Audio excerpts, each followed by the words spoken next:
be happy to introduce Okay. Alice and myself. Why don't you go ahead? Okay. My name is Sue Siegel.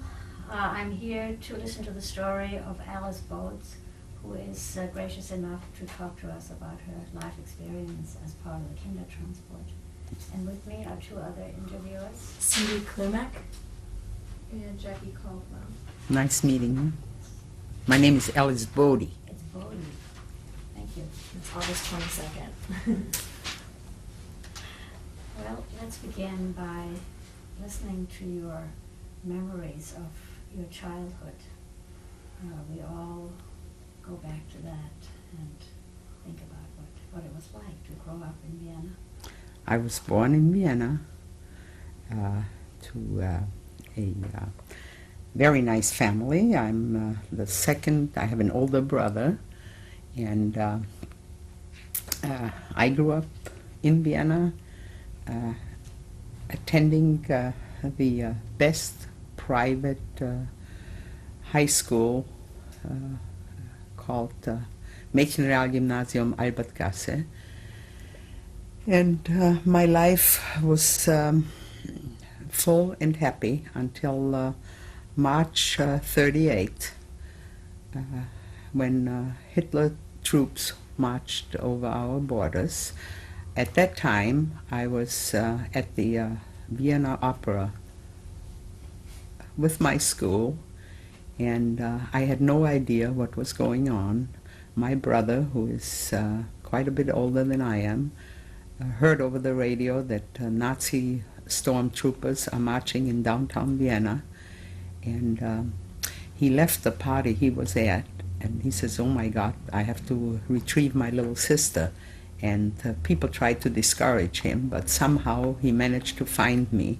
Vienna, after all, was a city of over 2 million, and as I came out of the opera, my brother collected me and we walked home. My father had died prior to the Anschluss, but my mother, my brother, and I lived in the same apartment where I had grown up. And somehow we made our way home that night, and it was downhill from there on in.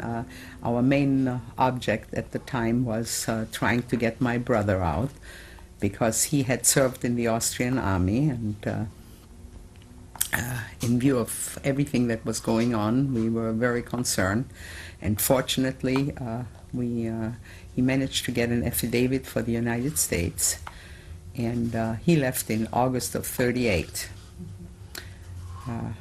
which was not that easy, because I had to stand in line to get his exit visa and everything else to avoid his getting arrested.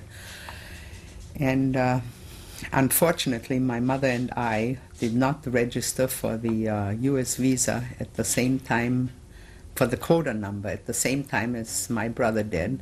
And he registered in March 38, we registered in June 38, and while we had an affidavit, the quota was not open and we couldn't come to the States.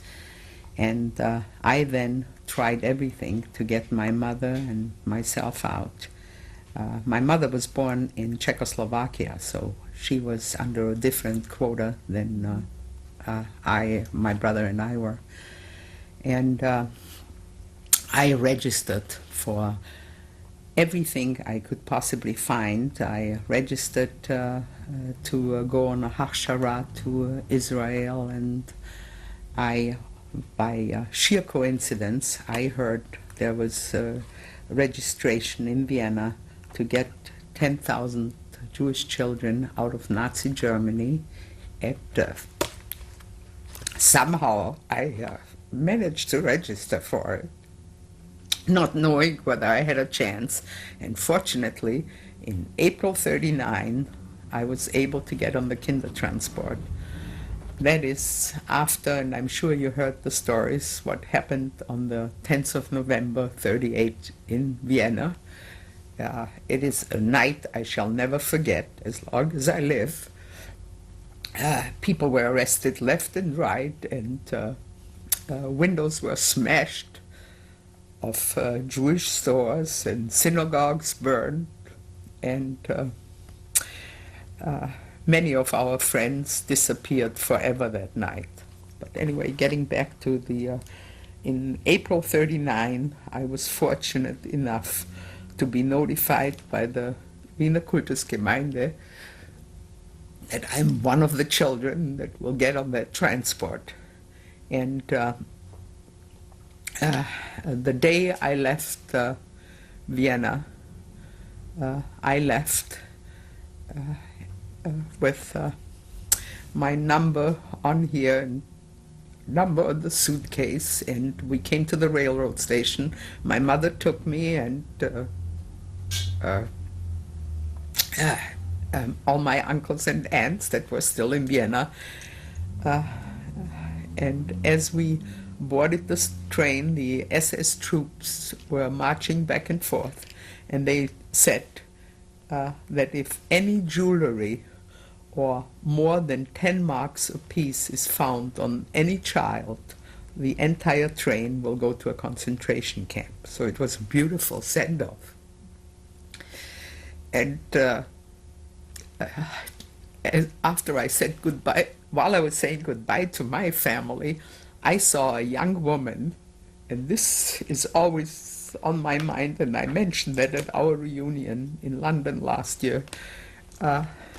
I saw a young mother with a child standing, and as I was one of the bigger girls, and as I started to board the train, the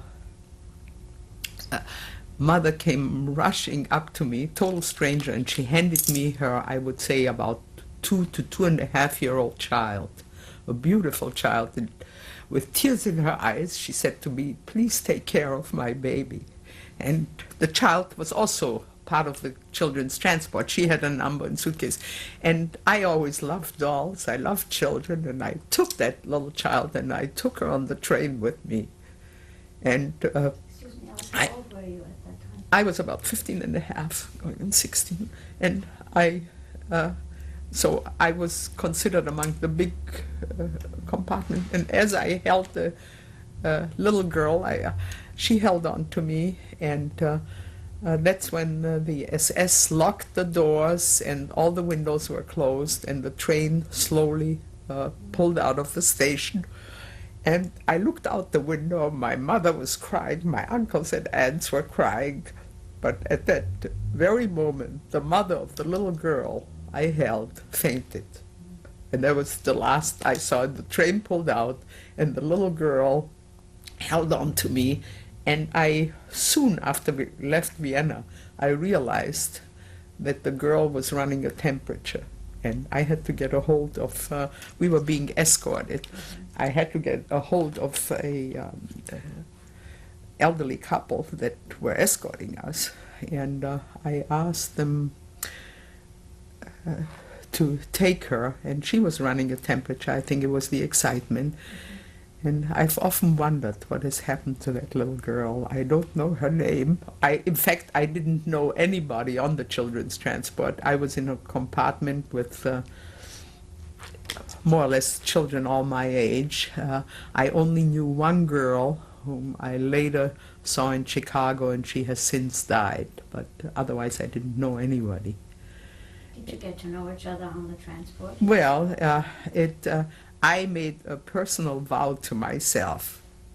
I didn't believe that I would make it out of Nazi Germany. It was April 39, and the train was going through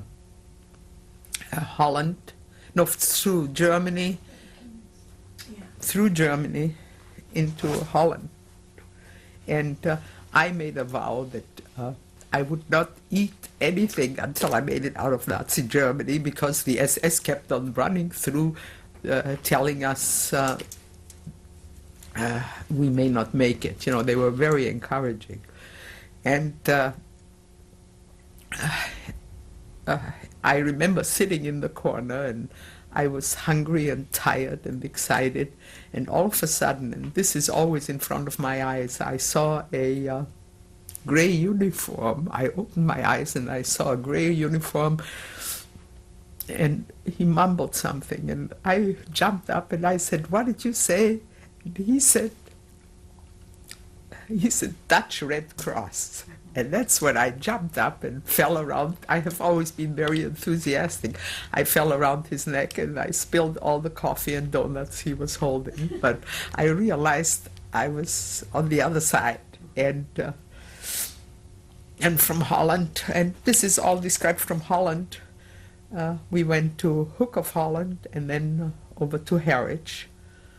And from Harwich to London.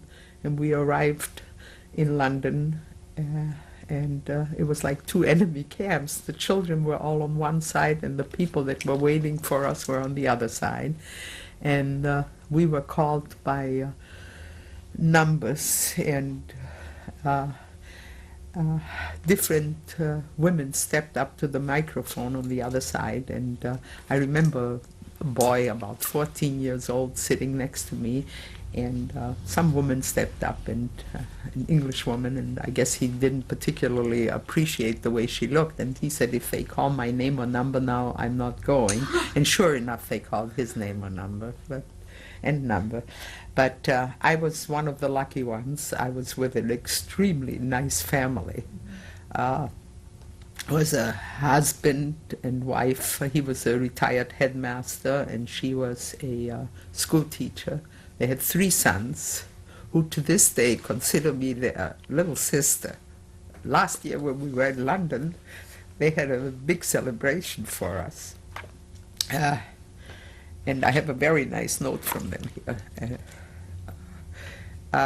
They had 3 sons, one a barrister, one a solicitor, and the youngest an MD, who was still studying at the time I was there. And so I was safely in England. My brother was in Chicago, and my mother was still in Austria. Getting back, from the moment I arrived in London, I tried to do everything I possibly could to get my mother out of Austria, to get my grandmother, who was in Czechoslovakia, and all our relatives who were in Czechoslovakia, out of Czechoslovakia, my uncles who were still in Vienna, and my British family always laughed at me. They said I was the expert on all immigration visas, because all I did is stand in line here, there, trying to get my family out. Well, I did manage.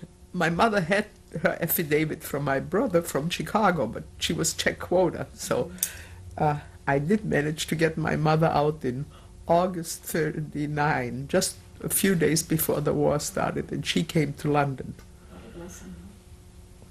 And right after she arrived, the war started, and that we all know. And my British family evacuated me from London, and I went through another sad experience, but at least I had them. And then by February 1940, I left with another children's transport for the United States. And once again, I had to leave my mother behind. And here I want to tell a special story. I was at the American Embassy at 1 Grosvenor Square in London. I was finally called to come and have my medical. As you know, to come to the United States, even though you have an affidavit and even though you had the right quota number, you still had to go through a health check. And all the children that were going on the children's transport, of course, had to have their papers in order, but we also had to be checked. And I was very excited, and I was at the embassy in London, and we were standing in line for different checks, and I was in one line. I think it was the glaucoma line, and I stood there. I was crying, and a gentleman came and put his arm around me, and he said to me, "Why are you crying? You should be happy, young lady, going to the United States." And I said, "I am, but I'm leaving my mother behind." And he says, well, let's see about that. And he took me out of line and took me to another office, and I entered the office, and all of a sudden there were a total of 3 gentlemen. The gentleman that took me in, plus his brother and his father were sitting there, and I guess you can tell it was John F. Kennedy that took me out of line in London. And his brother and the father was the ambassador to Great Britain. And it's the first time I had seen men sitting in an office with their legs on the desk. And they said, well, what's the matter? Why did you bring her in? They asked him. And he says, well, she was out there crying, and I didn't like to see that. And old man Kennedy asked me, he says, well, what's the problem? And I said, I'm leaving for the States whenever this transport is together, but I'm leaving my mother behind. And he says, why? And I said, because she's Czech quota, and they told me the Czech quota may not be free for another 9 or 10 years. And so old man Kennedy got up and he said, send for her file. And my mother's file came in, and he looked through it. He looked at the affidavit. He looked when she had registered for the quota, and he got up. I'll never forget that. He says, young lady, here's my word of honor. She'll get the first available Czech quota number, and I'll go out and get your tests. And sure enough, my mother followed me 3 months later. Wow, how wonderful. That was So- a miracle. Yes, it was. So I was very keen. And I want to get back to last year. I don't know if you're aware. Someone organized the reunion of Kindertransport. It was the 50th reunion, 39 to 89. And former kinder came from all over the world. I found out about it by sheer coincidence. I did not know it was going to take place. I have the vaguest. If it had not been for my cousin from Cleveland, who came from Cleveland, we met her in Southern California, and she came from Cleveland and showed me this paper. And she says, look, you came with the children's transport, look at that. And that's when I got in touch and learned more about when the reunion was and everything else. Former children came from all over the world, and they published a brochure, and the BBC took a lot of videos, and there's the lists published, and whatever else you want to know, it's all in the book.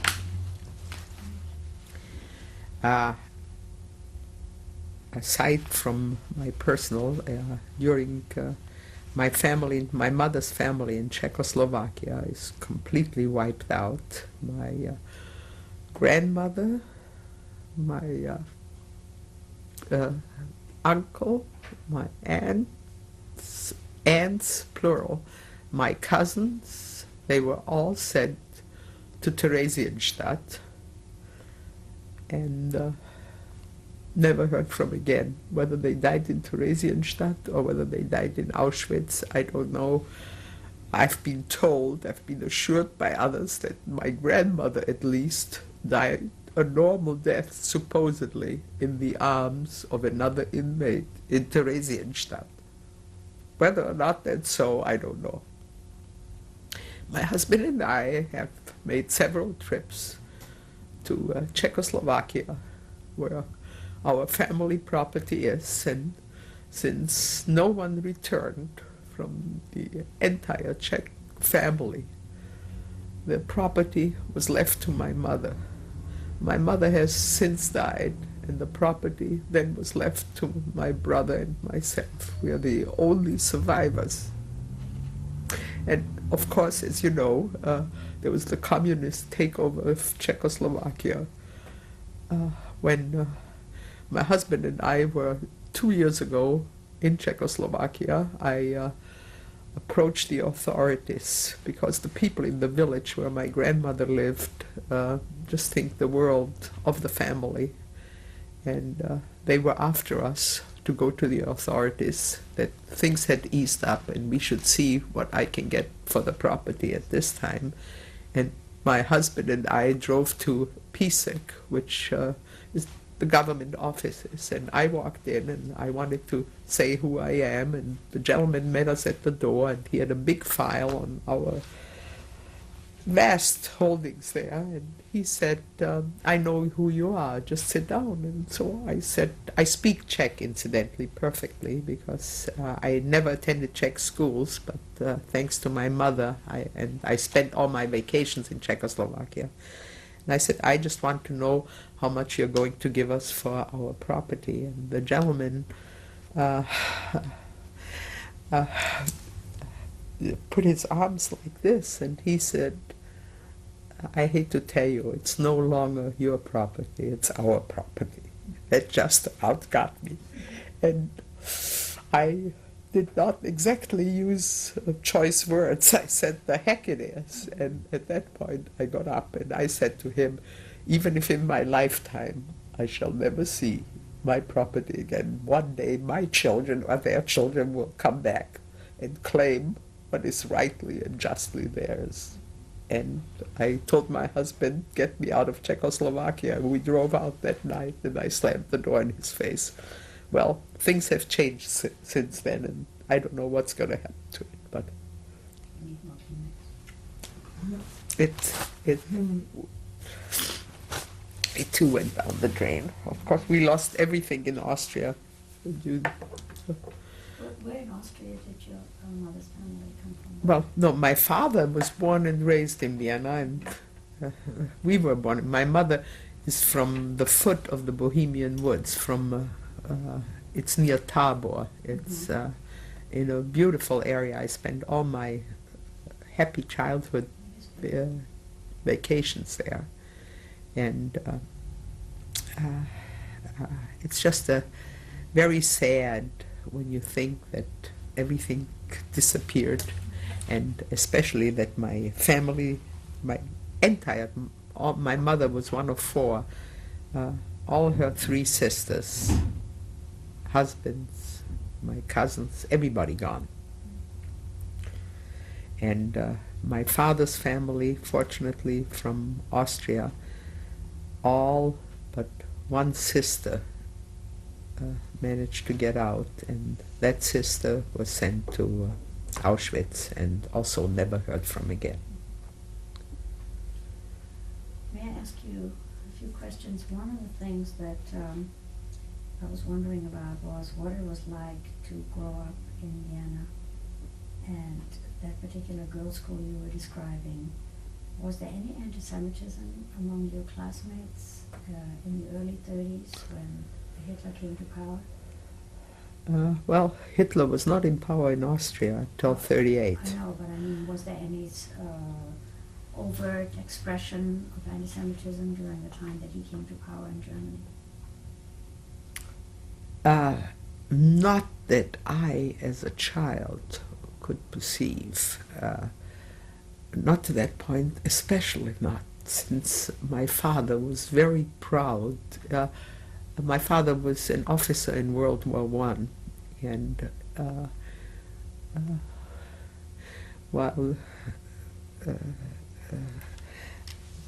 he was very proud of the fact. He loved Austria. He never thought that anything could go wrong for our family as such, being honorable human beings and hardworking, and he tried to raise us properly, and he came from a good family. My mother came from a good family, and while she was from Czechoslovakia, she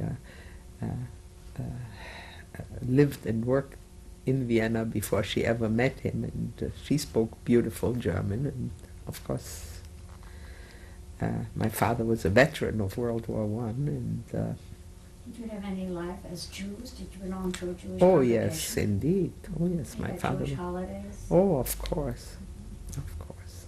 But there was no sense among your parents' friends as you grew up that there was any danger?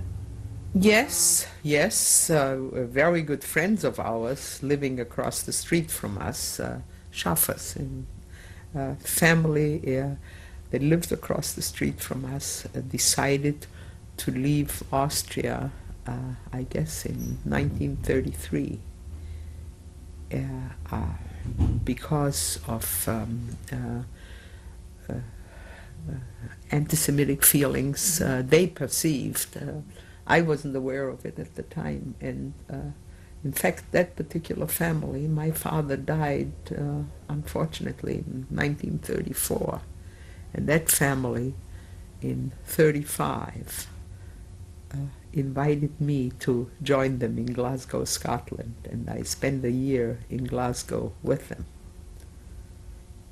So there were many people who had that feeling. My father, he had died, but I often wonder, he would have never left prior to it. He never would have thought it could possibly happen. I remember when I was growing up in Austria, we listened to what was going on in Germany, and people said, well, that's too bad, but it could never happen here.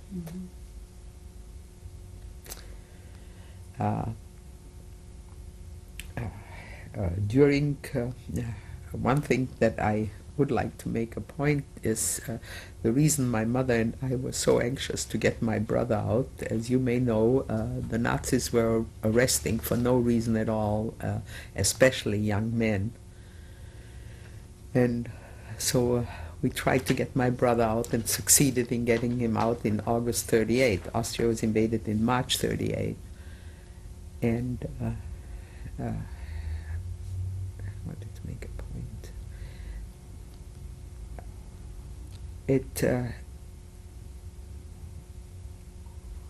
All our friends disappeared into concentration camps and whatever. I don't know, I was trying to make a point that I skipped now. During the 10th of November, when there was this terrible crystal night, what was your family experiencing? Okay, 10th of November, I shall not forget as long as I live, because I was going to meet, my brother was in Chicago already, and I was going to meet two of my brother's friends who also considered me as their little sister, and I was going to meet two of my brother's friends to go to the American consulate early in the morning and find out how our quota number is doing and so forth. And I left our house in Vienna early in the morning, and as I was walking down the street, my mother looked out the window and she said to me, she commandeered me, come right back. And I said, well, no, I'm meeting the boys. And she says, no, you come right back. And I went back, and that was the morning of the 10th of November. The two boys I was supposed to meet were both arrested and both sent to Dachau. I somehow, just because my mother insisted I come back, I escaped. And I stayed home that day, and of course they looted and smashed windows and arrested people left and right for no reason at all.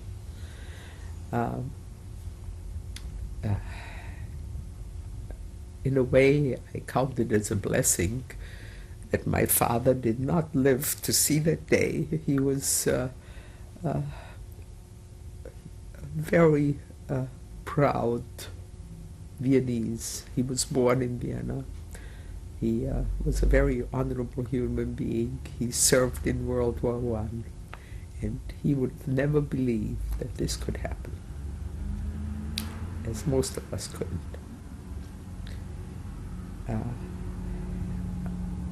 My mother, being born in Czechoslovakia, at one point after Hitler marched into Austria, wanted to take my brother and me to live in Czechoslovakia with my grandmother and the family there. And as much as I used to love Czechoslovakia, I spent all my summer vacations there. I had that feeling I wanted to get out of Europe. I just, and it took me years. It's a big hurt. It took me years to get back to Europe to visit my father's grave, because it's very hard. You grow up, you love a country. My father was World War I, and he had so much pride in Austria. And, both my brother and I attended private schools, good education, and it was very hard. And then under the circumstances under which I left, and so many of our friends having been arrested, disappeared,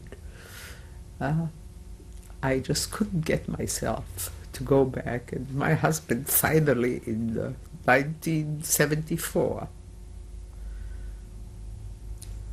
took me back to Austria. And I delayed. We went all through Europe, and I kept on delaying going. I just couldn't face it. And I understand. it was very hard for me. And then finally, in 74, we went back. And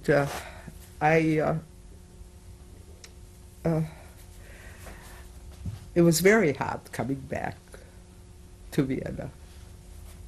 I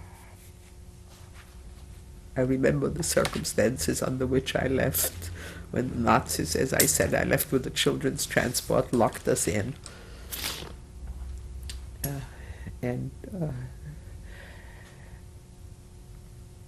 Now I can much easier go back.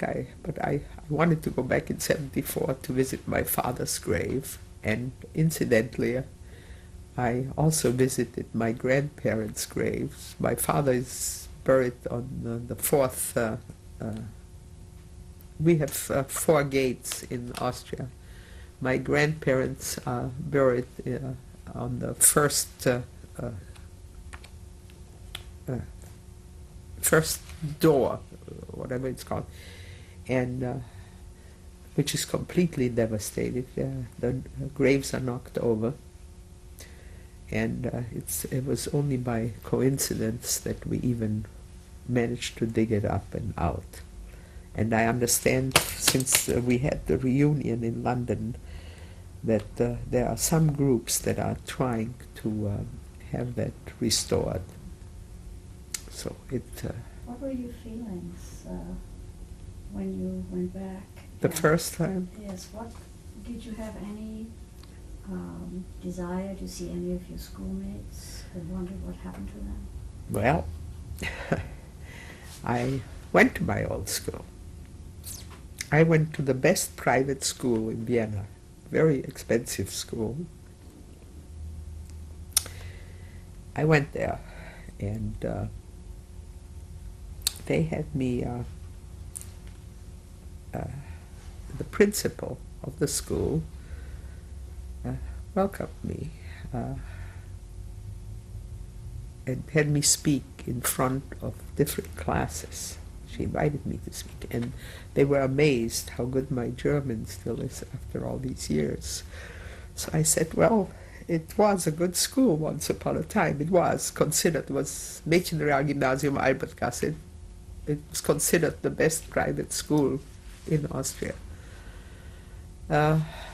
However, and I'd like to say something here, a friend of mine who is also from Vienna was recently invited by her school to come back to Vienna. I made it a point to stop there. And the school had published I was really impressed by that. Did some research and published a number of books. And they put up plaques in memory of all the Jewish children that disappeared. And I'm really impressed with that. So I have now written to my school.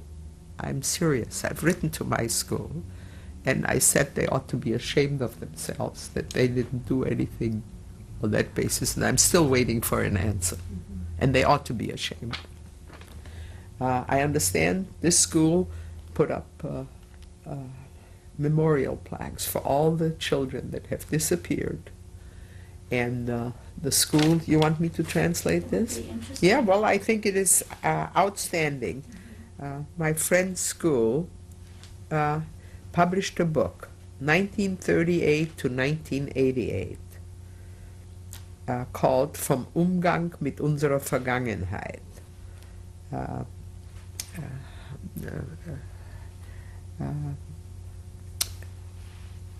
How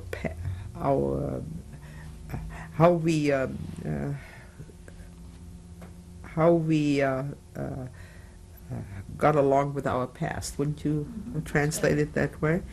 And it was published, and this is what impressed me, and I wrote to them, by the Ministry for Education. And this is a book I have recently requested they should send to me too. So far, they have neither answered nor have they mailed me the book. But my friend brought it back. And then her particular school published a book called Begegnung mit Vergessenen, Verschollenen und Vertriebenen, which means meetings with forgotten ones, disappeared ones, and dispersed ones. And I think her school deserves a lot of credit to have gone to the trouble of publishing that book. And I don't mind telling you, I wrote to my school, which was the most expensive private school in Vienna and considered the best school, high school in Vienna, that they ought to be ashamed of themselves, that they didn't do equally as well. But I have not received an answer. What was the percentage of Jewish children in that very good school? That's the main thing. Roughly. In other words, what is... The percentage, well, as you know, Austria was mostly Catholic. And I remember we had twice a week, we had religion. And, well, the class broke up, and the Catholics went to have 1 hour with the priest. The Jews went to have 1 hour with the rabbi. And the Protestants went to have very small segment, a class. But at Albertgasse, the school I went to, most of the, I would say half the class, were without any religion. The parents told them they didn't want them to attend any religion, and they just had, they were sitting in the classroom doing nothing for an hour while we attended our classes. And would you say it was 10%? Jewish in Albertgasse, no, I would say, about 30%. It was a very expensive school. And it was the most difficult school to get into. You had to pass an entrance exam in order to get in. And as you may know, in Austria we had 4 years of grammar school and 8 years of high school. Of course, I didn't finish my high school, but we had, in order to get into Albertgasse, you had to pass an entrance exam, which miraculously I passed. I don't know how I did it, but I did. And it was a very good school to go to. Do you know any of the classmates of that 30% of Jewish children? Yes. Do you know? Oh yes, I'm in touch with one who lives now in Bratislava. Last year in London I saw two of them, and then there is one in San Francisco. It was considered the best school in Vienna. But When you went back, did you have any conversation with any of the non-Jewish people there in regards to what happened? Did you? oh, excuse me, I want to add something. My girlfriend, who was invited by her old school, the one that I just said, she was asked to speak in front of the school. The school established, put up little plaques for all the Jewish children that disappeared, vanished, or whatever, and they had her speak in front of all the classes to tell what happened. Okay. Did I have any conversation? Well, in all sincerity, I must say what eased it for me. I delayed going into Austria when my husband took me in '74 for the first time. And we got on the train in Switzerland and into Innsbruck. And I still delayed. We stayed in Innsbruck for a few days. I just couldn't face going back to Vienna because my leaving with the children's transport was so sad. I just couldn't face it. Actually, I'm one of the lucky ones because I managed to get my mother out. Most of the children, as is in this book, that left with the children's transport, that they never saw their folks again. So, but they say the brave ones were the parents that let us go. The children, we went because, it was our only way out. But going from then from Innsbruck into Vienna, which was our last train ride, the only thing that made it easier for me, in the compartment my husband and I were sitting, there was a gentleman seated across from us, and he spoke English. I guess we were obviously Americans, and the conductor came in, and I said something in German, and the gentleman looked at me, and he says, up to then he had spoken English to us, and he says, "You're a native Viennese." And I said, "How can you tell?" And he says, "I can hear that." Actually, I owe him a lot because he made it easier getting into Vienna. And he says, "What's more, I bet you went to Albertgasse," which was my school. And I was just flabbergasted, and I said, "How can you tell?" He says, "I can tell." I said, he says, "You have the polished German, and I can just tell by your bearing and everything." And this particular gentleman, and I feel I owe him a lot, he talked to us on the way to Vienna.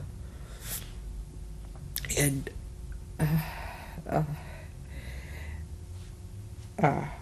the next, he knew we had reservations in Vienna at a hotel, and the next day he phoned and said whether he and his wife can come and pick us up. And he came to pick us up with his car and his wife. And I must have mentioned on the train where I grew up, where I lived, and he put us in the car and he drove us to my old house. And I feel I owe him a lot. I'm still in touch. It's Mr. and Mrs. Zeitz. I'll mention the name.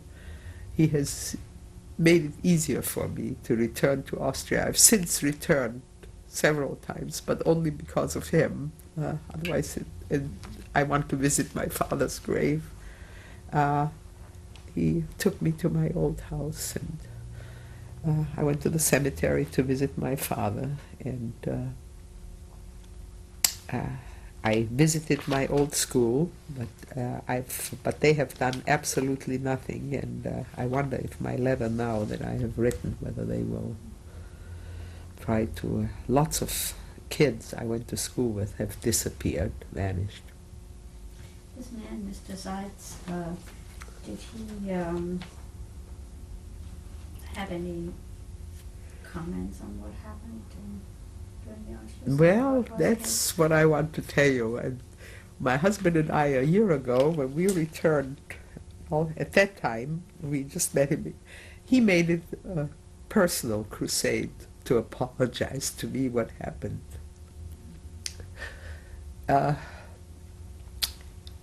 But I didn't really know enough about him and his wife, except I happened to be the mother of 2 sets of twins.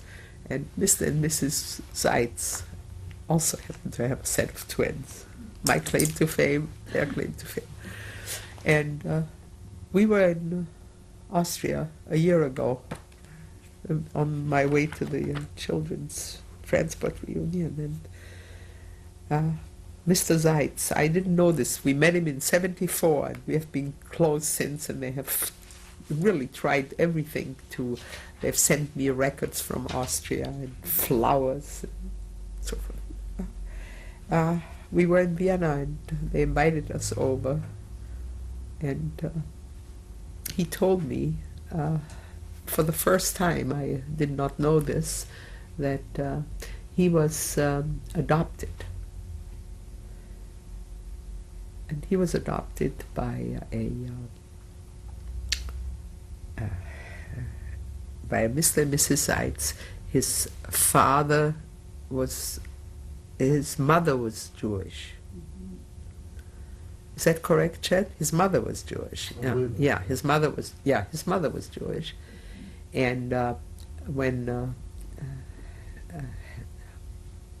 his father tried to shield his mother when Hitler came to Austria, and he also had his problems until one day his real mother showed up, who was a typical German girl, and tried to tell the world. Tried to tell his parents they should get her, if they pay her off, she'll swear that his father was also a good German, and that he's fully Aryan and so forth. And I understand that Mr. Zeitz's father threw her out. And he says that his mother was a top Nazi, and he has many brothers and sisters all over Germany, half brothers and sisters, but he doesn't want to have anything to do with that. And I feel, personally, I owe a lot to Mr. and Mrs. Zeitz, that I can face Vienna again. Now I can go back and I can face it. The first time it was extremely hard to go back. And this came out at the children's reunion, children's transport reunion too. None of us could really face what has happened. This is 50 years later that we can think back and see what had gone on. I was one of the lucky ones. I got out. I managed to get my mother out. And we all joined again together in Chicago. But for many of the children's transport kids, it was a sad time in London too. I remember running into many of the kids that I had seen on the children's transport. I didn't know them, but and I used to say, "How is your family?" You know, we met in different places, and they said, "What family?" On my third, fourth family in London. They ran away. They wound up in orphanages. Very sad. Very sad. You were really fortunate. You had a nice family in London. That's right. Take care of I you, still have them, yes. which is wonderful. You were blessed. I think so. And they wrote me a very nice letter. I showed, by sheer coincidence, my picture is in the brochure here. When we left Austria, when we were on the children's transport, I happened to be on that picture. I didn't supply it, but I recognize it. Uh-huh. And I send it to my, Which one is you? the fourth one. The this fourth one. Uh-huh. Could you hold it up, Suze, just in front of the camera so I could get a quick shot? Is that okay? And if you could point with your finger where, It would be right here. Alice is. The fourth one is Alice. okay, ready? Thank you. Got it. And the family in London, that was when I saw that picture in this newspaper, and I sent it to them. It's my British family, and they wrote back to me, by the way, we agree about your being in the picture. We recognized you immediately. I must tell you also that your feelings about the Lewis family, that's my English family, is not a one-sided affair. We always, all of us, think of you with much love and feel lucky that you were the child that came to us. I think that's It's wonderful. very nice after all these years. And this is how we arrived in England with... You had some caretakers, some older people. who that were in charge of the transport. But then in London we were met by our sponsoring families. And all that is shown in No Time to Say Goodbye, the movie I just mentioned that was on TV recently. Sorry, I missed that. And this 2.5-year-old baby that the woman put in your arms, she also had an older person to take care of her. I mean, they did have caretakers for little children. There was a couple that was in charge. Mhm. I handed her over, and I don't know whatever happened to her. I asked that.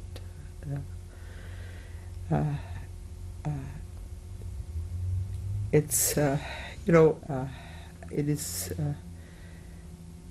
I don't know if my children are all born here in San Francisco. As I say, I'm the mother of 2 sets of twins. And first generation Americans.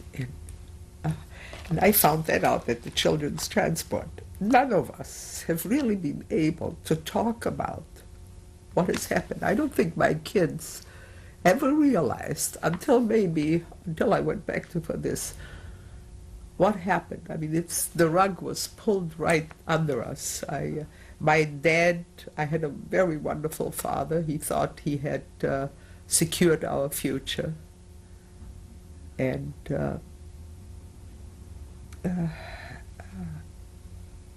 he took out, just as an example, the day I was born, he took out I think it was called the college fund or whatever.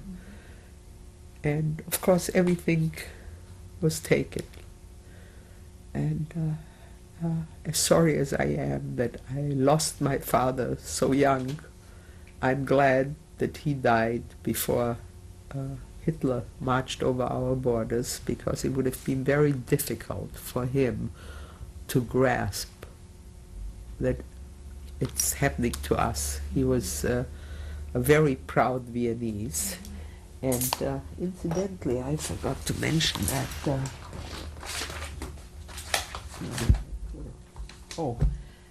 my father, I have that here. My father was buried in Vienna. He died, as I mentioned previously, in 1934. And before my mother left Austria, she had the grave covered because she figured there's nobody there to tend to the flowers. And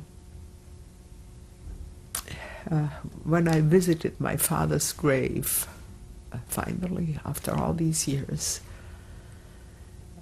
I hit upon the idea that I'd like to say something in memory of all my relatives that disappeared. And after we came back to the States, I was in correspondence with the Zentralfriedhof in Vienna. And they suggested I was going to buy a special plot and erect a memorial. And they said, I have enough room on my father's grave. And I did it all by mail, but it came out, and I'd like to read this because it's really special. Well, on top it says Ignaz Grünwald, and that's what we still put on. And in German it says, dem idealsten, liebevollsten Gatten, dem gütigsten aufopfernden Vater in unendlicher Liebe, which translated is to the most ideal, loving husband, and to the kindest, most giving father in unending love. And that's all there was on it. But then I got the idea and I added to it. My mother died and is buried in Los Angeles, but I added to this because I feel one day maybe my children or their children, they should know what happened. And I put on there Bertha Grunwald, which is my mother, Nee Eisner, that's her maiden name, and then I put the date of her birth, and then I wrote in German, I had it written in German, Ausgewandert 1939. She immigrated in 39, and she died February 14th, 1960 in USA. And underneath I wrote, geliebte Frau, Mutter und stolze Großmutter, beloved wife, mother, and proud grandmother, died and buried in Los Angeles.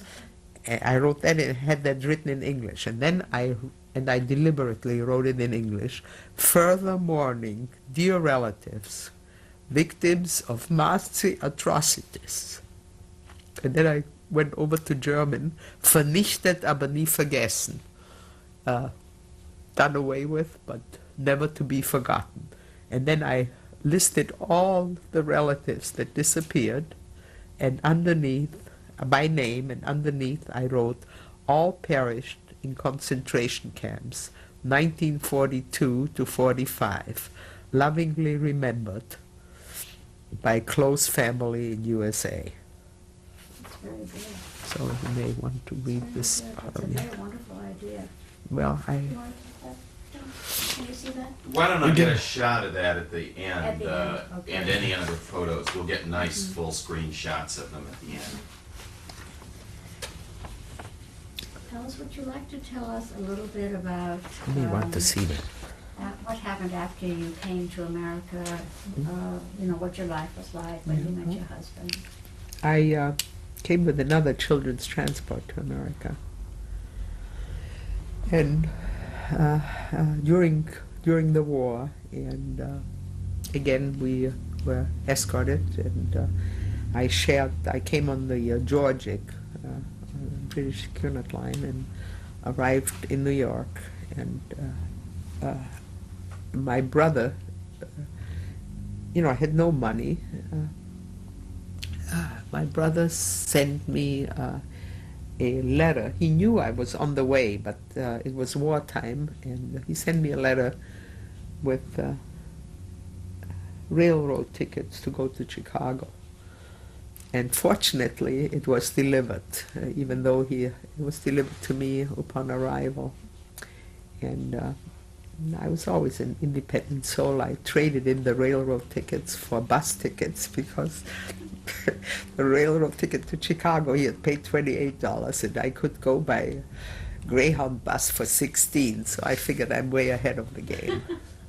So I went by bus to Chicago and stopped off in Cleveland, where an American-born cousin is, who later told me about the children's transport. You see, it all falls into line.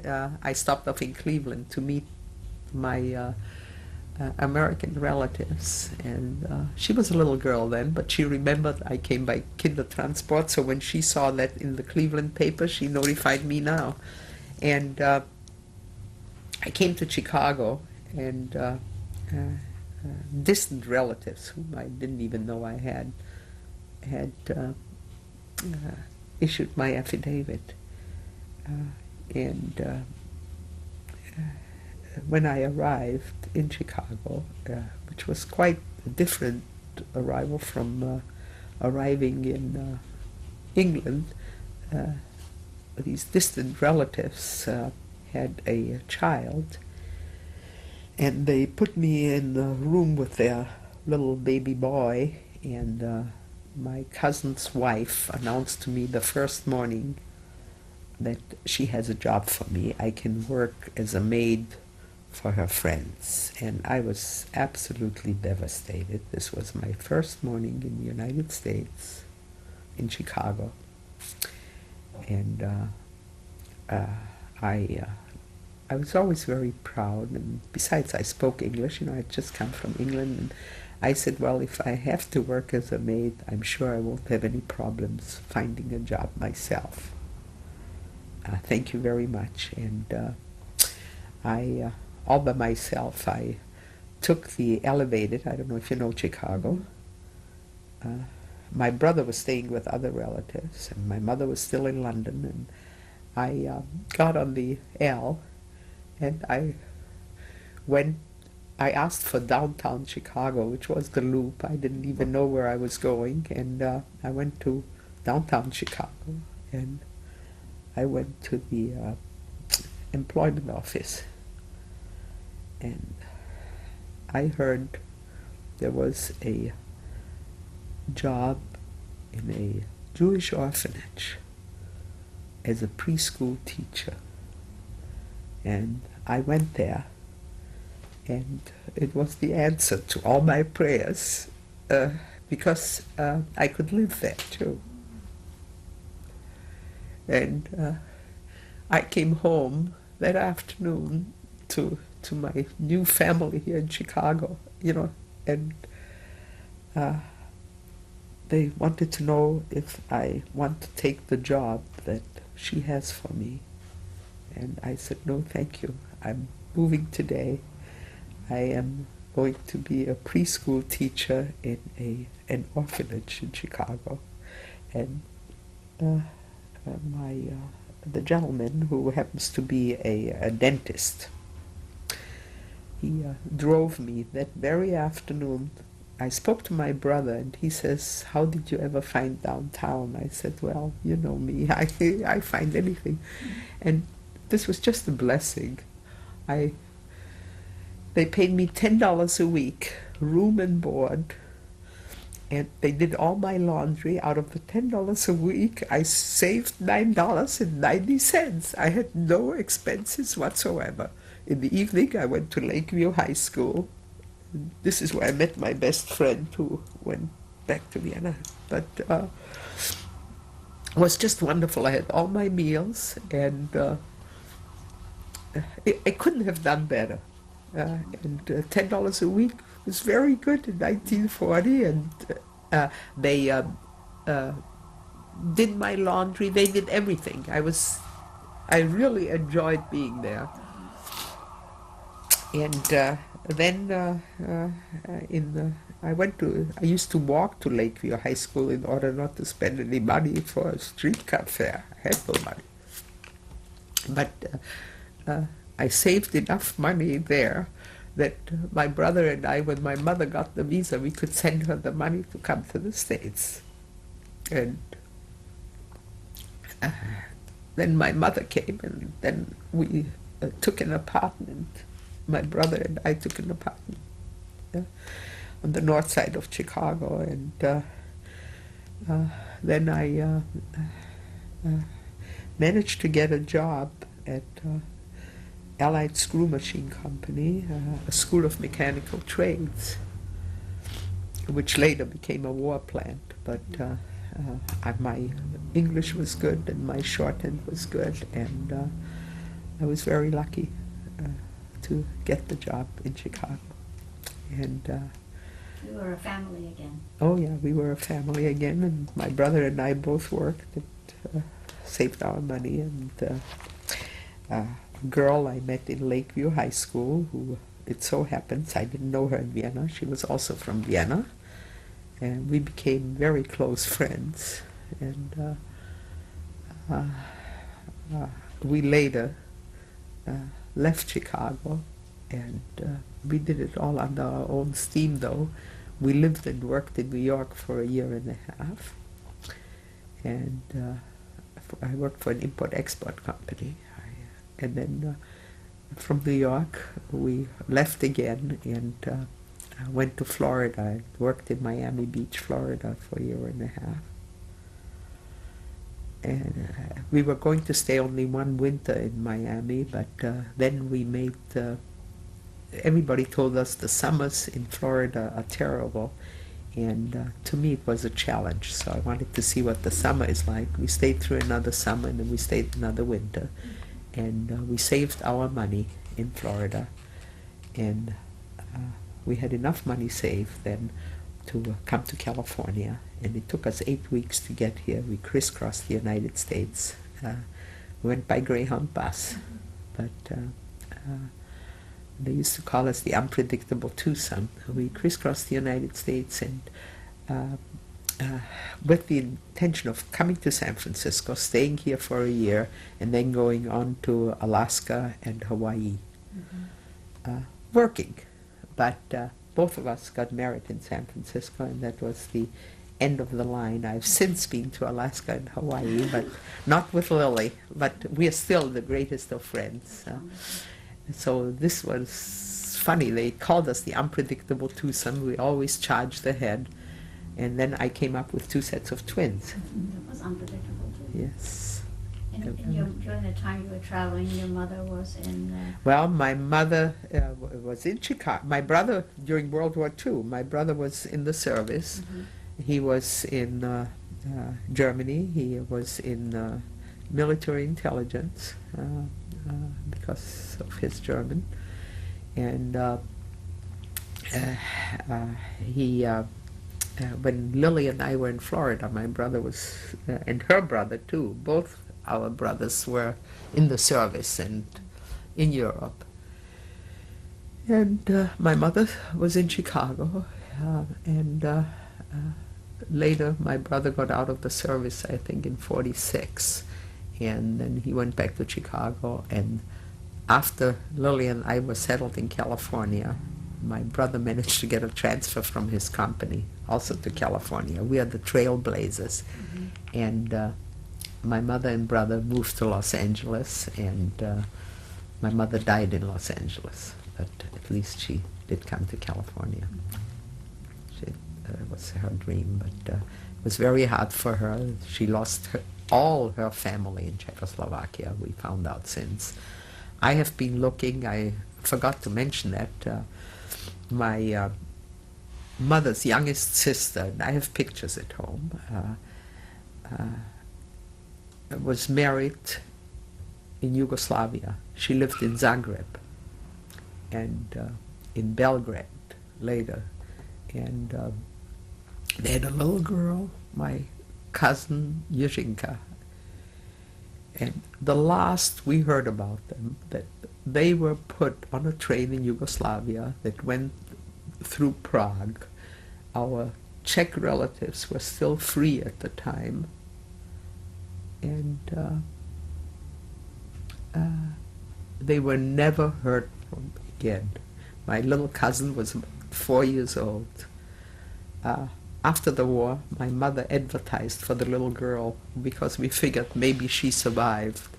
But even if she did, her name is Yushinka Miller. And we have looked for her. My husband and I went to Yugoslavia, and I have a picture of her. And I went to the, what did we go? To the Jewish museum or whatever, and I asked. But of course, even if she did survive, she, may I have a please? She may not even know her name. But all I can determine, chances are that she did not survive. And it was very, very hard on my mother. She tried everything to find any survivors from her family.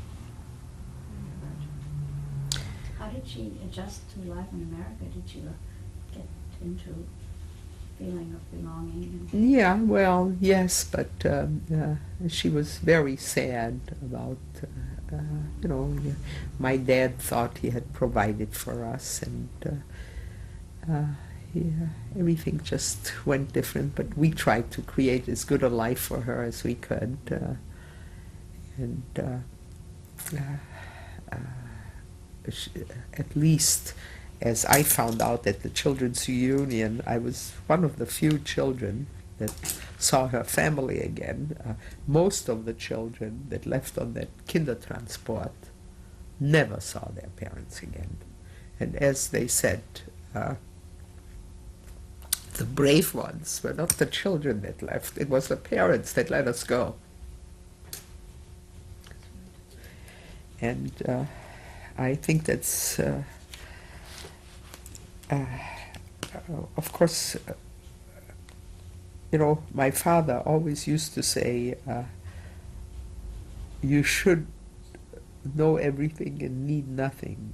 Well, he didn't know that I'll need everything and know practically nothing, but somehow I made it. You said you did. Your husband is an American? Yes. This is my second husband. I was married before. And I was divorced in 1960. I was married in San Francisco, and I have 2 sets of twins, and I raised them all by myself. Mm. And I worked hard, but I raised very nice children, and now I'm the grandmother of 2 grandchildren, a little boy and a little girl. And You have pictures of your twins? this is the kissing cousins, my grandchildren. Sweet. Wonderful. This is the logo, incidentally, of the reunion of the Kindertransport. And I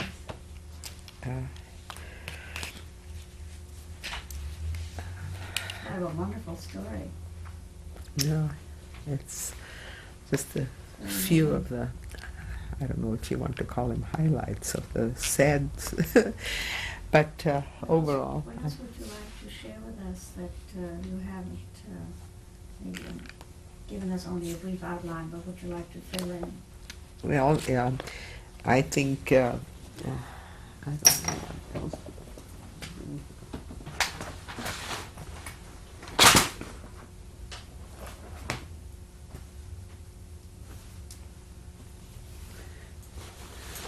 Oh yeah, I found, I had a picture of when I landed with the children's transport in New York. I don't know.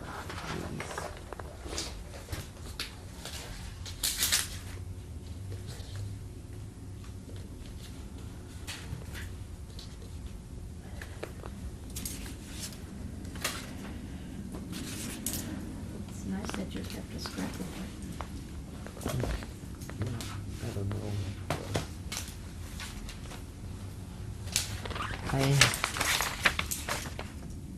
Oh yeah, well, let's see. There have been a lot of articles published on the children's transport, of which many have sent me articles.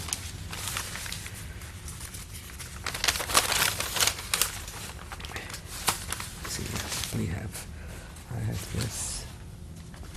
Okay, we'll make photocopies of those articles after the interview. Yeah. That makes better pictures. Sue, the way we've been doing this now with the second interviewers is that at some point you can toss it to them and see if they have any follow-up questions. Yes, I think that would be very nice. Would you like to? No, Sure. can I? Uh-huh. I'm sorry. Have a- That's all right. a waste paper basket? It's okay. I don't know. I whenever I think of those days, I become very emotional and just. That's, I guess, why I was. But most of them too were unable to mention it for years. I have a couple quite specific questions. Okay. If you could tell us a little bit more about how long were you on the Kindertransport and Oh, how did, yeah, how that's did they all treat in- you? Oh, on the What was it Kindertran- like actually on? I don't know. I fasted. I fasted till Okay. Holland. I don't know. Oh, you mean the Kindertransport coming to America from England? No, you mean No, the the first original one. one. I have no idea what the food was like. I didn't eat anything till I got into Holland. How many days were you Well, gone? I think it was, we left Vienna all day, all night, and 2 days. And I think we went through Germany, and it took about 2.5 days before we got to Holland. And then the whole thing was over. And then from Holland, then we had to go by boat to Harwich, and from Harwich to London. So it was about 3.5 days later that I arrived in London. And the conditions were. On the Kindertransport. Right. Well, scary, because we were told we are not supposed to have anything with us. 10 marks in those days was $4. That's all we had in the world. And of course I could vouch for myself, but I could not vouch for the other kids that were sitting with me that they didn't have anything else. I had no idea. And they cautioned us that if they find anything at all, they would send the entire transport down the drain. So that's when I decided to fast. Okay. Were there Nazis on the train? Oh, of as course. chaperones? Oh, they were marching. Well, there was one elderly couple, and I think they were not Nazis. I think they were a Jewish couple that were escorting us, I think, as far as the border. I don't think I saw him after Holland.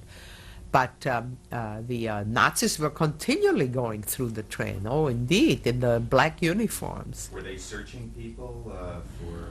The children? No, they just reminded us what would happen. But on the other hand, what I did not bring out is my own personal experience. That's after my brother had left for the States. We managed to get him out.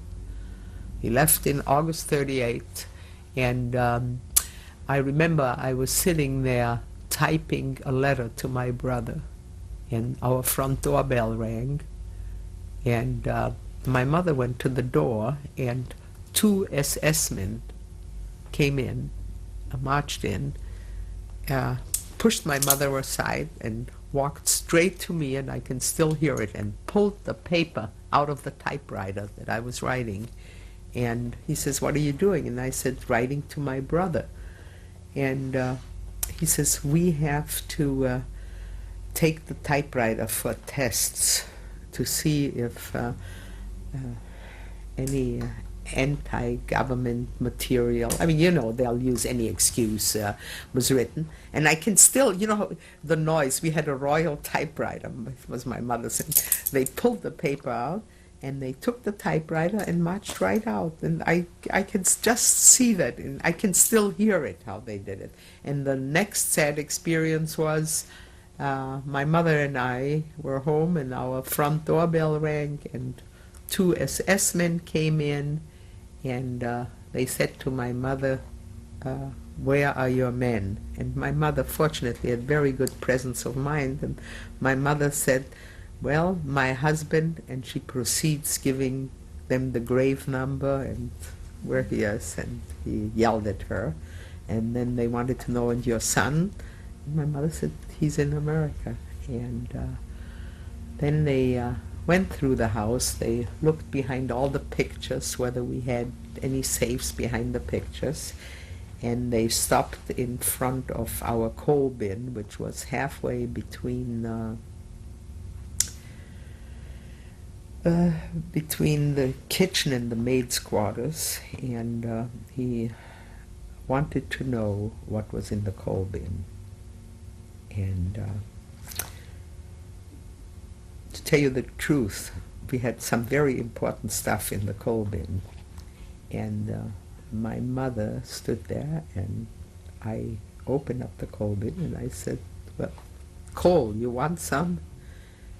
And I knew what was in there, and fortunately he took the first 2 pieces of coal and slammed it shut.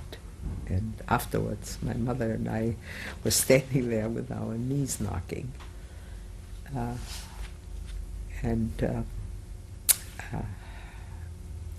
Also I left out, we had a car, a little Opel, And that's when my brother was still in Vienna. This was shortly after the Anschluss. I guess it was in May of '38. I was looking out the window, and I saw that the car was moving. And I said to my brother, "How come our car is moving?" Two SS men went in, got in our car, and drove off, and we never saw it again.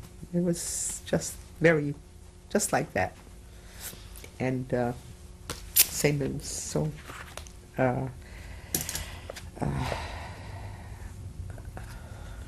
That's, I just had one other question. You mentioned a friend from high school that's now in San Francisco.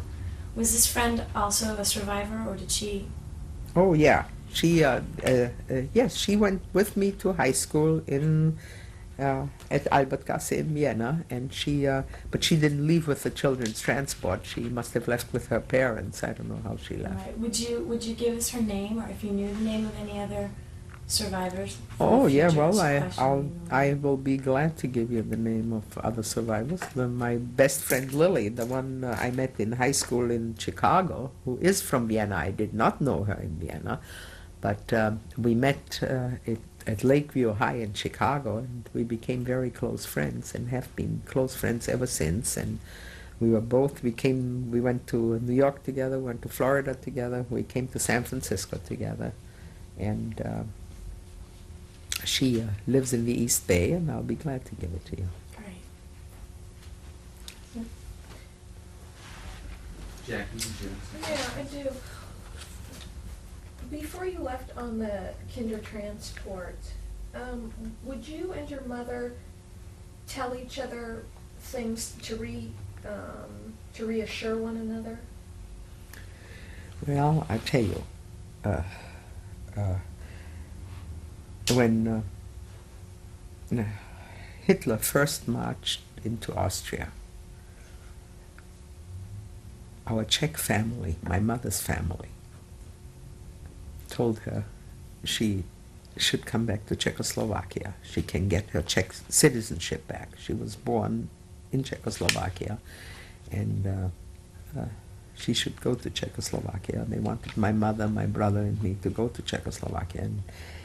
And I don't know, I just had a sixth sense, and I said, I don't want to go to Czechoslovakia, which is a blessing in disguise. I used to love it. I spent all my summer vacations there. I said I wanted to get out of Europe. And so fortunately we didn't go to Czechoslovakia, and on the contrary, we begged then our Czech family to leave Czechoslovakia, and they didn't leave in time. They, like in Austria, they thought it would never happen to them. My mother, when I left on the children's transport, she thought she'll never see me again. Most of the parents didn't. And when I left with the children's transport for the United States from England, she again thought she'll never see me again. It was wartime. And but fortunately, she did. Actually, it's my mother. On the 10th of November, as I mentioned before, I was going to leave early in the morning to meet two of my brother's friends and go to the American consulate in Vienna to find out how my quota number stands. And I was already waltzing down the street when my mother told me from the window to come back. And I said, no, I'm meeting the two boys. We're going to the American.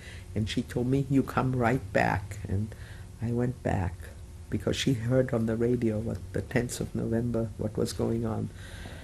The two boys that I was supposed to meet in front of the American consulate, or rather embassy in Vienna, they went there, and both of them were arrested and wound up in Dachau, and later went to Buchenwald. So I was very lucky that my mother called me back, because I would have been right with her. And many of the kids that I grew up with, people that I know, have disappeared, vanished, concentration camps. I know several that, one of the boys that went to the concentration camp on the 10th of November he now lives in Chicago, and he got out of Dachau because his brother sent him an affidavit to the States, and he managed to get out. But most of them didn't come back. You know, it's a very hard thing. You're raised and you grow up in a country, and you think you have the future by the tail. Your parents are responsible people. You have a good education, and suddenly overnight the rug is pulled right under you. What I mostly remember is the night, March 38, when Hitler marched into Austria. My brother, who was much older than him, he was staying up all night yelling, "The world won't allow it." That night, several of my brother's friends phoned him, and they said, "Why don't we load your car?" As I mentioned before, we had a car, and let's beat it. And my brother said, "No way, the world won't allow it." Well, the world did allow it.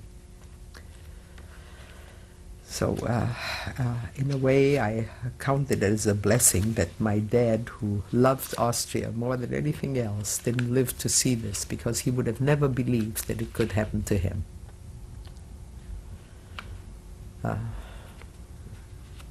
Being a veteran of World War I, and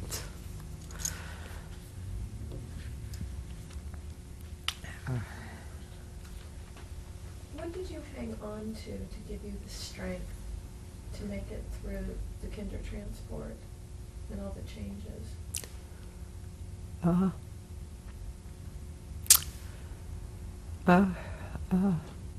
Believe in myself. I learned at a very young age that you have to rely on yourself. I am the one that registered for the Kindertransport. I just found out these things. And in London, my family admired me because I knew about all the requirements and tried to help everybody. I always tried to be aware of what's going on. And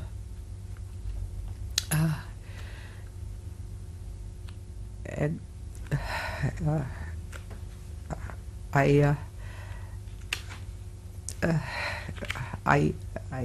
had a firm belief that I can make it, and no matter what. And somehow I've always been. I always feel if I hit rock bottom, there's only one way, and that's to go up.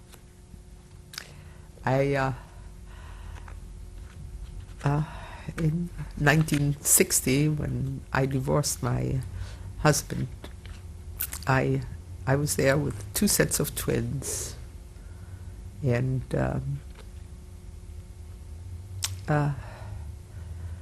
I was married to a totally, utterly, and completely irresponsible human being, and I knew it was up to me. And I worked hard. I had 3 jobs, but I raised 4 very nice children.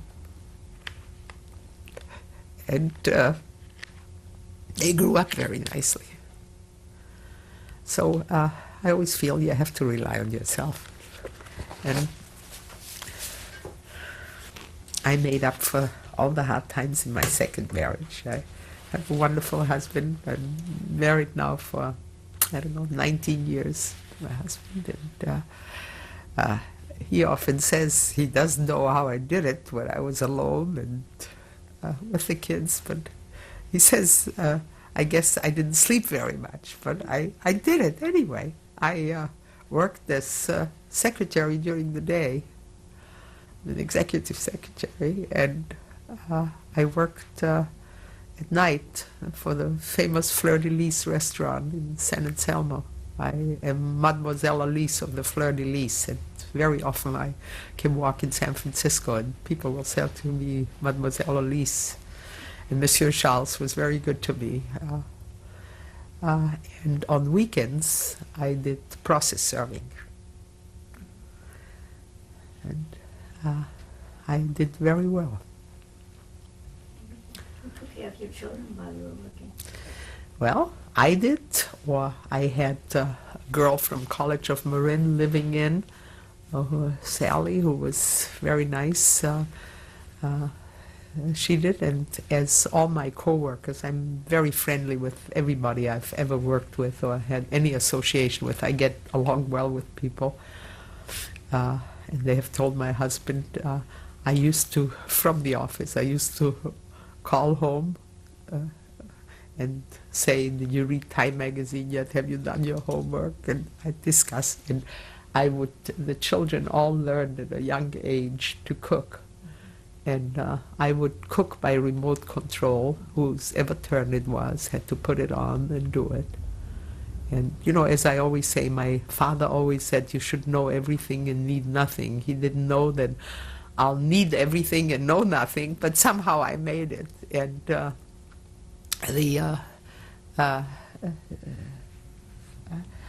I did very well. I was interested in what my children were doing, and I'm very sports oriented.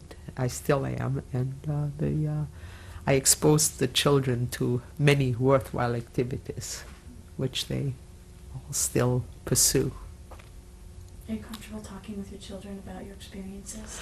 Well, as I said, I never really, and I found that out at the reunion, I never really mentioned it. None of us could face it for years. You know, you just ignored it. The children knew I was born in Vienna, Austria, but not to many of the details. Since I went to the children's reunion, I bought a book each for my two grandchildren, and they're mentioned in here too. I had them mentioned, and I told them to give it to the children, and one day maybe they'll understand, so that they should know. It's much easier for me now to talk about it than as it even mentions in No Time to Say Goodbye. 20 years ago, I couldn't quite talk about it. And it's by the same token as the very first time my husband took me back to Vienna, it was very, very difficult for me. Now I can go back and face it much better.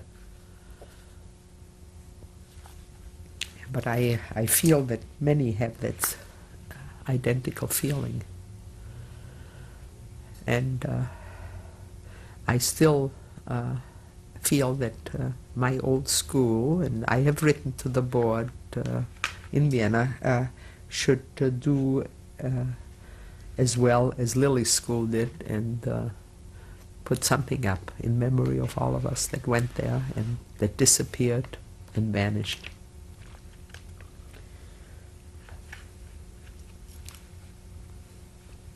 I have a few questions, or Jackie, do you have a couple more? Could you flip that switch for me, first of all, Jackie, right there? Yeah, that one, great, thanks.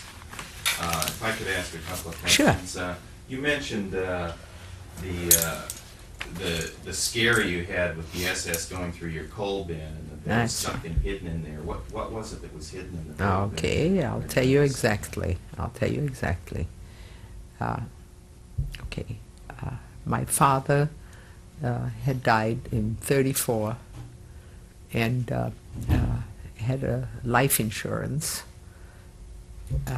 with New York Life. When my mother was left with two children, and when my mother went to collect the life insurance, dates back to 1934, she was told he was insured for 40,000 gold dollars. And she was told at the time that he left out one word in the life insurance policy, and that is irrevocably to my wife Bertha, which of course was ridiculous, and they offered her half, and my mother refused to accept half and took New York Life to court in Vienna, and it dragged on and on and on, and to make a long story short, my mother finally won in 1938. In February of 1938, she won, and she was paid 40,000 gold dollars. And as you know, Hitler marched in, and within no time at all, they came to demand the money. My mother had a safe. She had put that money into the safe, not into the bank. We got the money right after Hitler marched into Austria. And she kept some money at home, fortunately, and that's the money that was in the coal bin, because we had to pay to get out of Austria. You know, the Nazis, that's after my brother left, a couple of SS men marched us to the bank where my mother had the safe. And in Austria, bank accounts and safes, you have to have a secret word. And my mother's secret word, that's something I won't forget, was "Für meine Kinder," for my children. And, well, we had to go and open the safe. And my mother had to say, "For my children," and the two SS men went in and they cleaned out the safe, money and all. And I was a youngster, and I thought it was ironic that she should say, "For my children," and two SS men walk off with our money. So the last of that money was in the coal bin, and that's where we were. And when that, you know, the Nazis would arrest you for anything, let alone if they had found that little bit of money that was in the coal bin. But fortunately they didn't, and so we managed to get us out of Austria. Otherwise we wouldn't have had any. What was the physical form that these gold dollars were in? Was this some kind of check draft, or was it actual cash bills? Oh, well, no, it was the insurance read in gold dollars. But when my mother finally was paid, she was paid, I'm sure, in shillings, in Austrian shillings. I mean, the insurance was called gold dollars. It's just unfortunate that the timing was when Hitler came.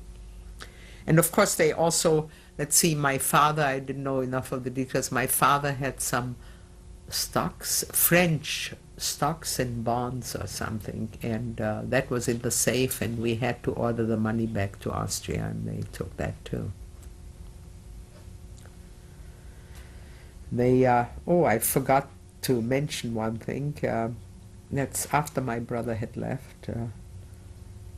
My mother, we knew we were going to leave.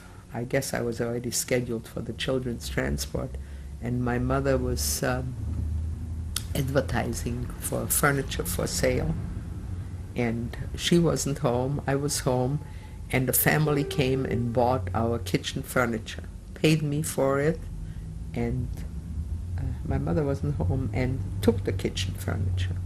And that same evening they came back and got all the money back with a couple of SS men. That's how successful I was in selling our kitchen. Well, you know the story. I was so proud of myself that I had sold the kitchen. Well, it didn't last very long.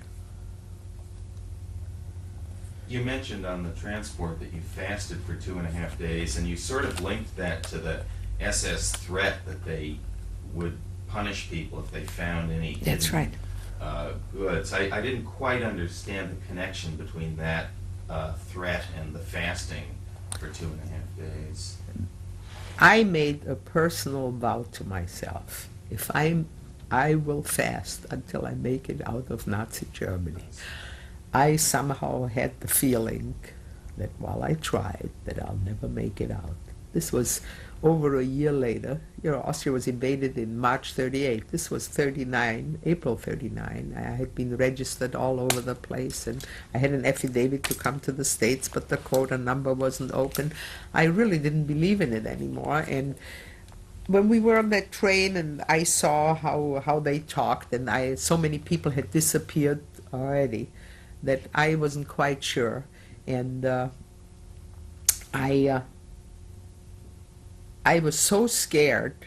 I had the equivalent of 10 marks, which was $4 American. That's what we were allowed 10 marks were $4 at the time. And I had a couple of British coins on me, and I got so scared that I threw them out of the train as the train was going. They didn't even amount to anything. They were maybe $1 worth. But I was just afraid because they kept on emphasizing. And, of course, no jewelry was allowed. Do you think if they had opened some child's shoe and found a piece of jewelry that they would have sent the entire train? I'm positive. Yes. Yes, indeed. Yes, indeed. You've told us some very interesting personal stories of encounters with the SS. Do you have a couple more stories like that you could tell us? Anecdotal episodes? Well, I'll tell you something, and I have the full name here, too. I try to remember. As I mentioned, my whole life, actually, is always priorities. And my priority after the Anschluss was to get my brother out. And even though he had an affidavit to come to the United States, and he was registered for the quota in time, he registered in March of '38, you needed an exit visa out of Austria. And for that you had to stand in line, and I didn't want my brother to stand in line, being a young man and having served in the Austrian army. So who goes? I stood in line, and in order to stand in those lines you had to be there at 2 in the morning. And I stood in line together with everybody else. You had to get the income tax department and all sorts. It was about 6 different exit visas. And I was always a little spunky little girl. I just stood in line, and I stood in line once, and my mother used to come around 6 o'clock in the morning and bring me something to eat, because I started, and I successfully managed to get all his exit visas.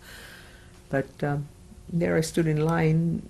My mother had just come. I remember that my mother had come to bring me some food, and all of a sudden I'm taken out of line by a uniformed Nazi official, and he grabs me by the hand and takes me in front, and my mother was terribly worried. And then I said to him, "There's my mother," and he made her sit down, and he said to me he wants me in front of the line. I don't have to stand in the back of the line. And he called me by name, and I said, "How come you know my name?" He said, "I made it a point to know your name." Well, to make a long story short, I was, in that particular day, I was taken ahead of all the other people. And managed to get the stamp for my brother to go, and he had my mother sit comfortably while she was waiting for me. And 3 days later, we received a letter in our house addressed to me, and I memorized the name, and for the record, his name was SS Staffelmann Rudolf Breuer, 15. Karatsche, SS der Führer, SS-Kaserne Schönbrunn, Fasangarten. And he writes in there, he was very impressed with me. Well, yeah. And he was in a motorcycle accident, and he is in a hospital. Would I come and visit him? My mother was so upset when she saw that letter. She tore it into pieces, and we went up and down and threw each little piece into the gutter on the street near where we lived. But I tried to memorize that name. So there was...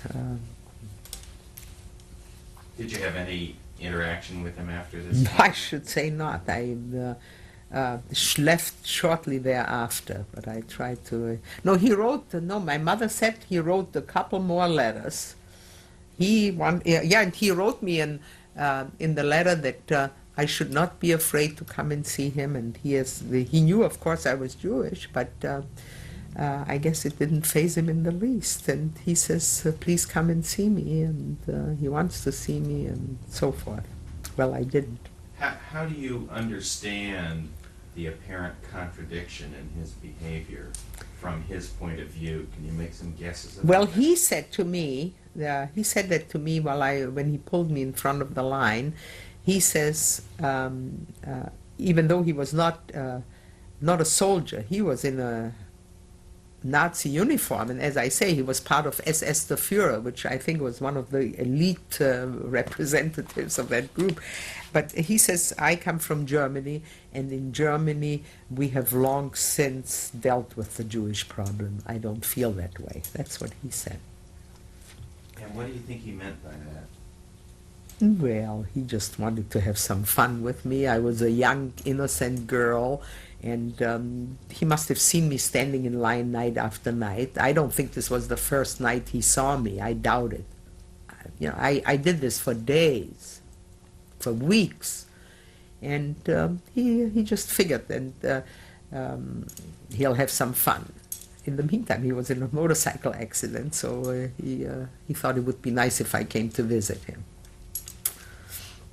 How much older was your brother than you were? 6.5 years.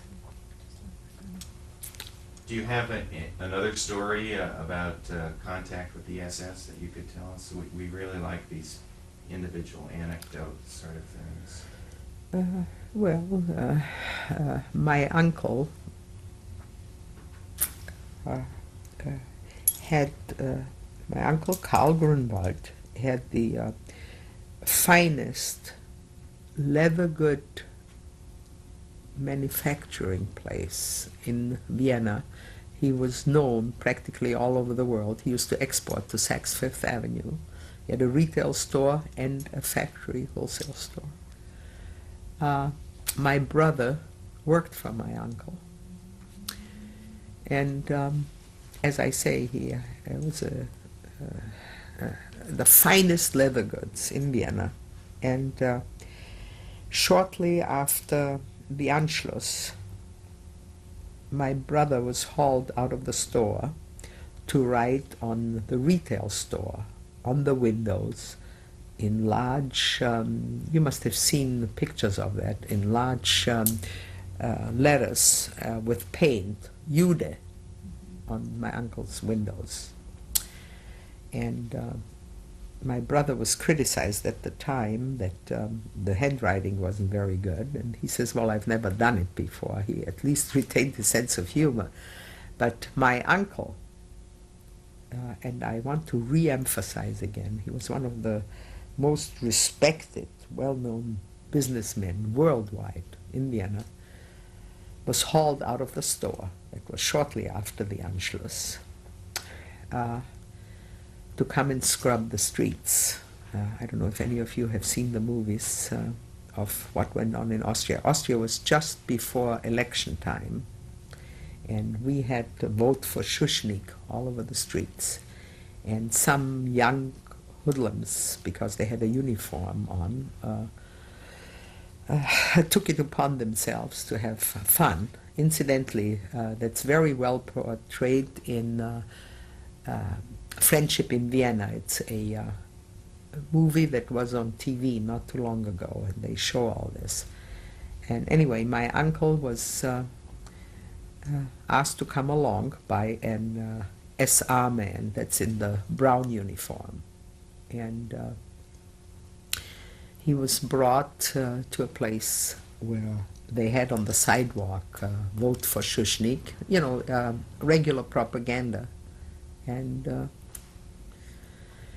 as my uncle was kneeling down to scrub the floor together with all other prominent businessmen in that particular neighborhood, the young, I'll call him hoodlum, told them they had to bring toothbrushes. I forgot to mention that. He told them to scrub the street with toothbrushes. And then he had the entire group stand up and say together, Wir danken für die schöne Arbeit, which means we thank you for the nice work. Well, very sad, very sad to see that happen. What are your feelings about the Austrians that are capable of such unbelievable, inhuman behavior? I'm glad you asked that. I really, within my heart, I could not forget or forgive Mr. Seitz, whom we met on the train, has made it much easier for me because he has made it his personal crusade. And I forgot to say something. When we were in Vienna last year, Mr. and Mrs. Seitz invited us over to their house. They have a beautiful home in the suburbs of Vienna. And they happened to have a set of twins, grown, a son and a daughter, over to the house. And I mentioned, while we were having dinner, very formal and very nice, I had this paper along from Cleveland, and I mentioned there that I'm going to my children's transport reunion.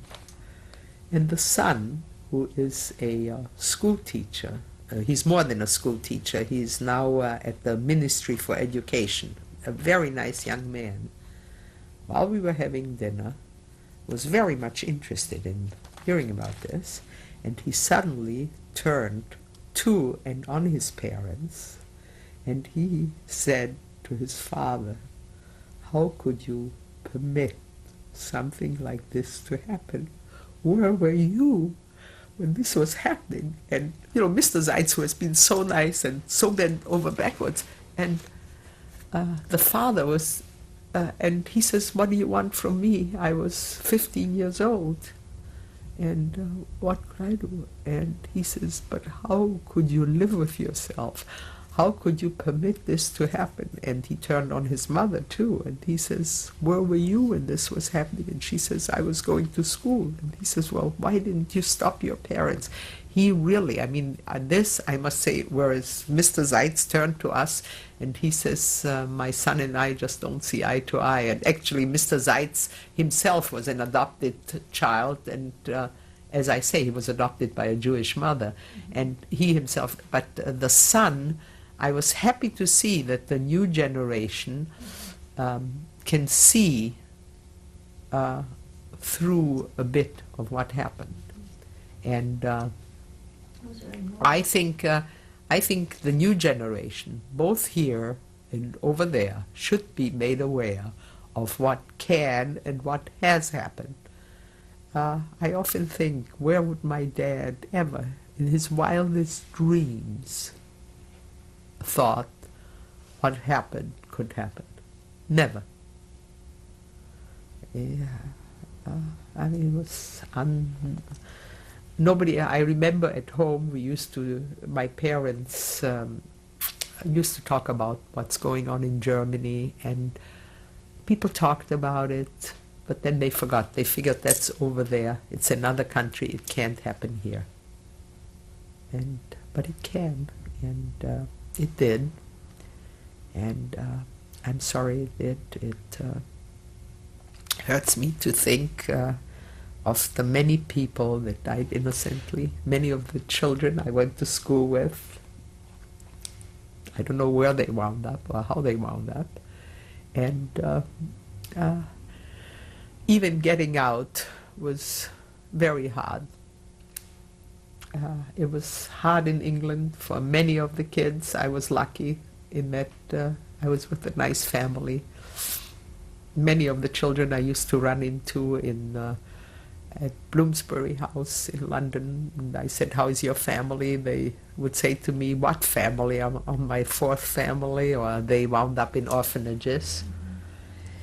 But as was brought out, we all made out well because we knew we had to rely on ourselves, and that's the only way anyway, to face reality. I still have a couple more questions, if I may. Can you? Sure. Let me roll the tape for 5 seconds for our electronic track, and then I will turn it off. I keep that with you. Let's see. Can you tell us what your earliest memory of anti-Semitism is, when you first encountered that as a thing in life?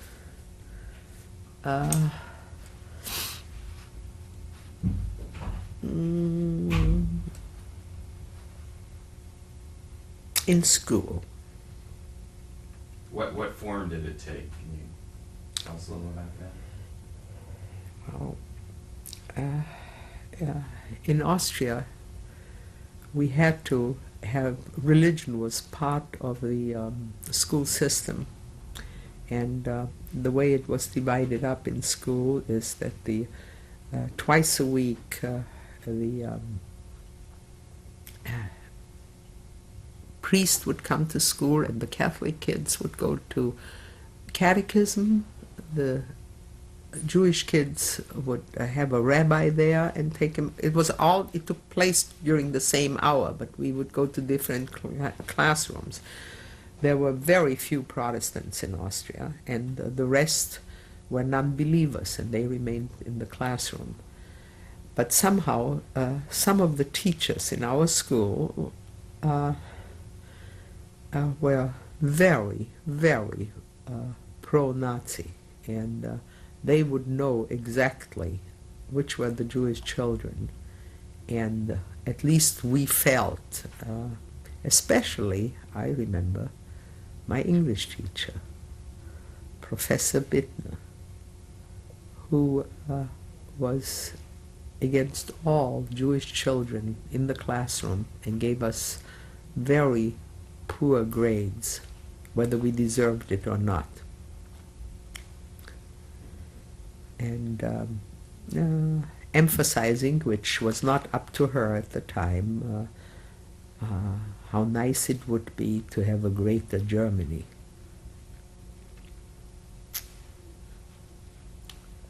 And how did you come to understand that this was anti-Semitism? I guess you'd done well in the class, and then you looked at your report card and you had a D or a C, and yeah, we had 1, 2, 3, 4. Uh-huh. 3 or 4. That's right. You could sense that. You knew you were being discriminated against, and how old were you at this time? when I first sensed this, Yes. well, we start high school. See, it's different from here. We only have 4 years of grammar school, and then I had to pass an entrance examination, as I said, into Albertgasse. So I was 10 when I started going to high school. And what about, did you experience any anti-Semitism from other students in the school? Yes. What form did that take?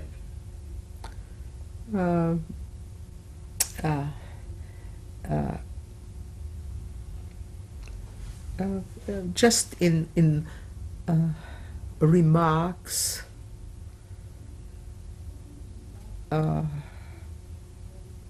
in thoughtless remarks. That's prior to Hitler. Yeah.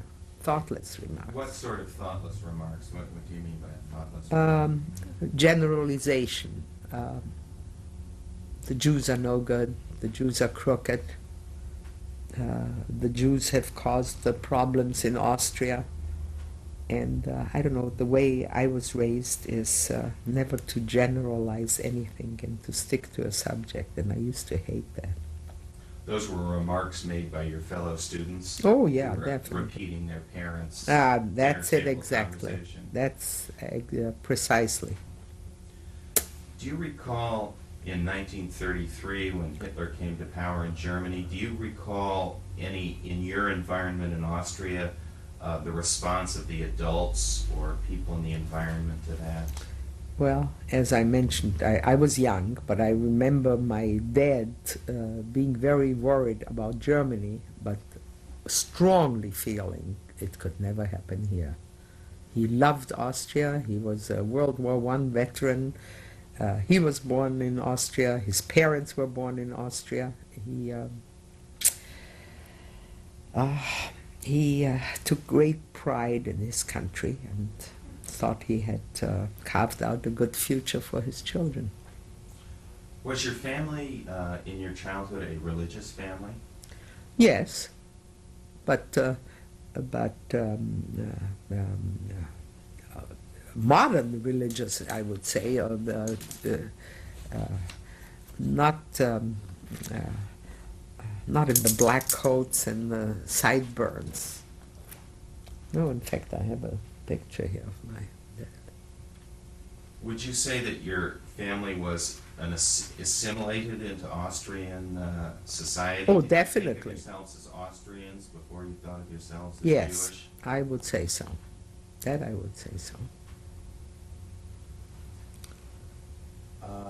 Could you tell us a little bit about the period in London during the war? I take it you were there during the bombing and air raids. Well, I was there from April 39, that's when I came to London, and I left in February 1940.